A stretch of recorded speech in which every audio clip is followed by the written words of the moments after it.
ప్రతి ఒక్కరికి ఇల్లు కట్టుకోవాలని ఉంటుంది.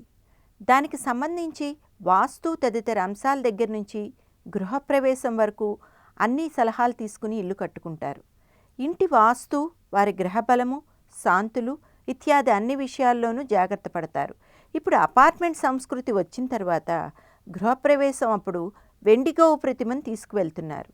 కానీ నిజానికి పూర్వం గోవును దూడను తీసుకుని నూతన గృహంలోకి పురోహితుడు ప్రవేశించి శాంతి చేసి తర్వాత దేవుని చిత్రపటాలతో భార్యాభర్తలు గృహప్రవేశం అవుతారు.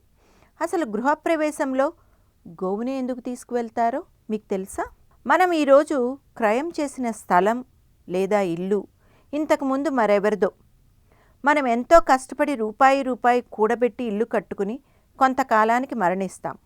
మనం మరణించిన తర్వాత మనలో కొంతమంది ప్రేతాత్మలుగా మారి ఆ ఇంటిని, ఆ ఇంటిలో వారి తన గుర్తులను మరవలేక ప్రేతాయి ఇంటి చుట్టూ తిరుగుతూ ఉంటారట. సహజంగా కుక్కకు వాసన పసిగట్టే శక్తిని భగవంతుడిచ్చాడు. అలాగే పాముకు భూకంపాలను గుర్తించే శక్తిని ఇచ్చాడు.